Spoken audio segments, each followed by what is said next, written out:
يا مساء الفل والورد والياسمين على احلى متابعين طنط اموله الغاليين. ازيكم عاملين ايه؟ وحشوني كتير. الكزبريه. النهارده هنعمل اكله شتويه 100%.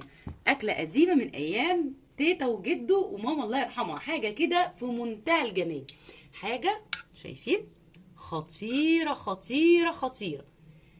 تتسمى الفولية، تتسمى الفول المقلي، تتسمى الكزبرية. حاجة بجد في منتهى الجمال. تاكلي معاها بقى بتنجان مخلل، طماطم مخللة، فلفل بقى وعيش محمص واديها وادعي طنط أمولة. تعالوا مع بعض نشوف الجمال ده كله معمول ازاي. شايفين يا حبايبي؟ المقادير سهله جدا زي ما انتم شايفين. انا معايا نص كيلو فول مدشوش، جبته ونقيته كويس وغسلته وسبته منقوع ساعتين 3. تمام. معايا نص كوبايه رز، ومعايا 5 6 فصوص توم مفرومين، وكزبره طبعا ده اساسي، ومعايا بصل مفروم، ولتر عصير طماطم، والتوابل بتاعتي ملح وفلفل اسود وشطه، وشطه طبعا اختياري، وكزبره وكمون وبهارات. حلو الكلام، كلام جميل. تعالوا بقى نشوف هنعمل ايه دلوقتي. ناخد المكونات بتاعتنا. معايا حلة على النار فيها زيت بالشكل ده، زيت او سمنة زبدة اللي يريحك. انا بحب دايما احمر البصلة بتاعتي بزيت الاول وهخشها في الاخر بزبدة، ولو في سمنة بلدي برضو تمام. حلو الكلام، كلام جميل.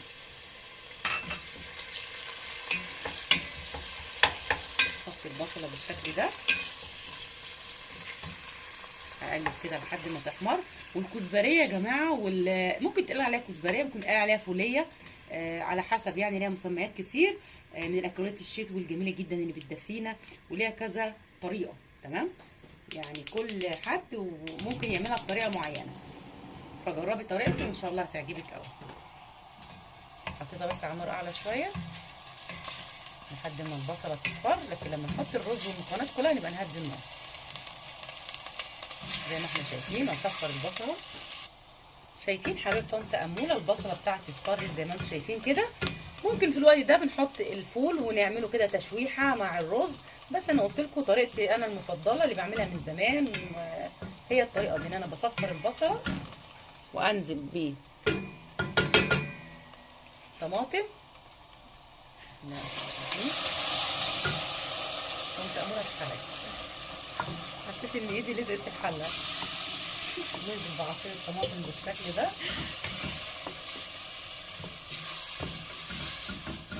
تمام كده. وهنزل بيه كده، خليها بقى كده تتسبك. اول بقى ما الصلصه تتسبك معايا نيجي نحط بقيه المكونات. زي ما احنا شايفين حبايب طنط اموله الصلصه بتاعتي اتسبكت ولونها احمر وجميل. لو انتوا لاقيين ان الطماطم بتاعتكم الصلصه مش حمرا قوي كده ممكن تضيفوا معلقه صلصه طماطم. بس انا الحمد لله الطماطم جميله النهارده. هحط مكعبين مرق الدجاج، ودي اختياري طبعا، بس انا بحبها الطعم الاكل بتاعي. وبنزل في الخطوه دي بالفول. بسم الله بالشكل ده.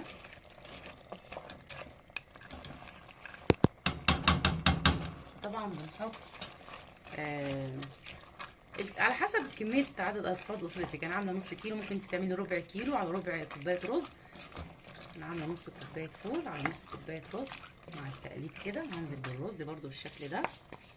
انا الرز هنا غسلاه ونقعاه برده شويه، ونقع زي ما قلت لكم الفول ساعتين 3 عشان ياخد سوى الرز. دي خطوه مهمه يا بنات. وهقلب كله بالشكل ده كده. عايزين بقى على النار بتاعه القهوه دي كده، على الهادي على الهادي، عشان الرز ما يشدش مننا وكلهم يندمجوا مع بعض وياخدوا القوام المطلوب. طبعا هشقشقها بشويه ميه سخنه زي ما احنا شايفين كده. يا دوبك تغطي الفول وهغطي عليه وهسيبها تستوي. ولما تستوي هاجي اوريك النتيجه. شايفين حبايب طنط اموله كده استوت معايا كده، هي ادت النتيجه المطلوبه بالشكل ده، وهو ده القوام اللي انا عايزاه. تمام. هعمل ايه بقى دلوقتي؟ خلاص اما تدخل في السوا خالص زي ما انتم شايفين كده، وشايفين القوام هو ده القوام اللي انا عايزاه. شايفين الفوله برده مش مهريه قوي. تمام. يعني كل حاجه مظبوطه بالتمرين، لان انا نقعتها ساعتين 3 فدت القوام والشكل الجميل ده. هعمل ايه دلوقتي بقى يا طنط اموله؟ هجيب الكزبره بتاعتي، هي ممكن تتاكل كده على فكره، يعني ممكن تطشيها بالثوم وتاكليها بالشكل ده، طعمها تحفه تحفه تحفه. يبقى اسمها في الحاله دي او في الوضع ده الفول المقلي، تبقى باسمها كده. ممكن بقى نحط بقى الكزبره بالشكل ده كده كده، هنحولها لكزبريه، يعني شويه الكزبره اللي احنا حطيناهم كده مع التقليب اخر خطوه خالص. انا عن نفسي انا كطنط اموله باكلها من غير الكزبره بصراحه، يعني ام طشها وام واكلاها، عشان كده حطيت شويه كزبره صغيرين بس، برضو الكزبره بتدي طعم تاني، بتروح في حته تانيه خالص. فهقلبها بالشكل ده كده بس كده. هعمل ايه دلوقتي بقى؟ اشيلها من على النار وهجيب الطاسه بتاعتي فيها معلقه سمنه معلقه زبده المتوفر عندك. بسم الله الرحمن الرحيم.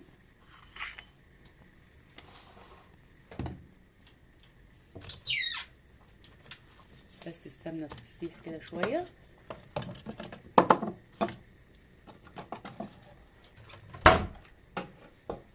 ننزل بالثوم. بسم الله الرحمن الرحيم. انا بحب اطشها في الاخر كده برضو، طشه جميله بتودي برضو الطعم في سكه تانيه خالص. حلو الكلام.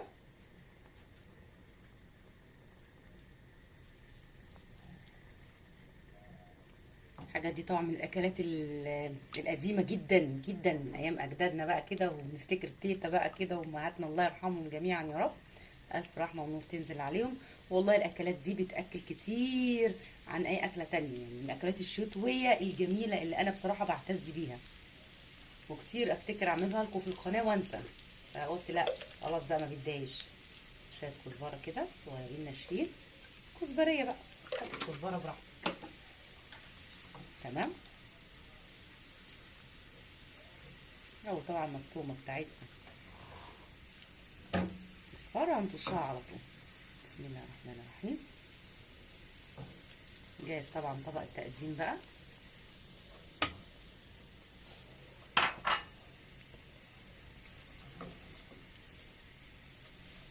الله ريحه الثوم عسل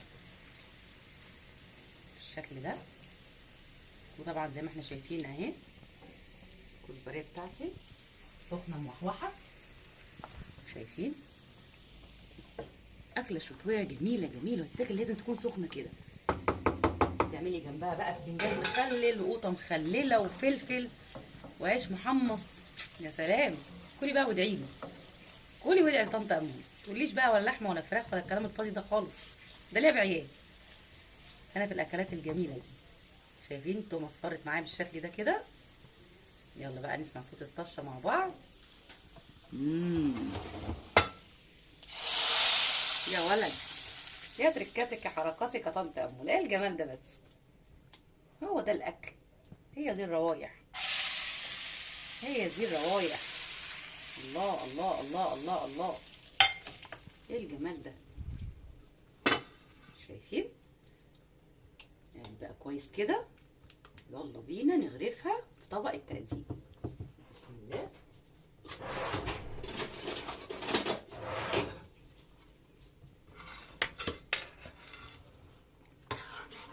طبعا عيش المحمص موجود جاهز. لو بقى تخليل اللفت اللي انا عاملاه معاكم، خليل اللفت، خليل البتنجان برضو معاكم في القناه.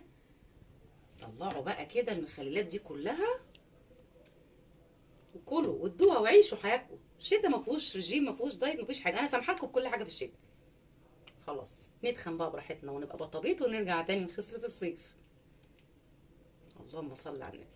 يا تركاتك يا حركاتك يا طنط امين، ايه الجمال ده. شايفين؟ وحوحه. يلا بينا نزوقها كده برضو بشويه كزبره، زي ما انتم شايفين هو ده القوام بتاعها المطلوب. ايه رايكم؟ حاجه بجد خطيره خطيره. شايفين؟ شايفين حله قد ايه معموله من نص كيلو. هو ده القوام المطلوب اللي انا عايزاه. يا ريت بقى طبعا تجربوها وتدوقوها. طبعا الجيل الجديد كله بقى، انا بكلم طنط سنه اولى مطبخ بقى، يجربها ويقول لي رايه في الكومنتات ويكتب لي في التعليقات وتقولوا رايكم. والسلام عليكم ورحمه الله وبركاته.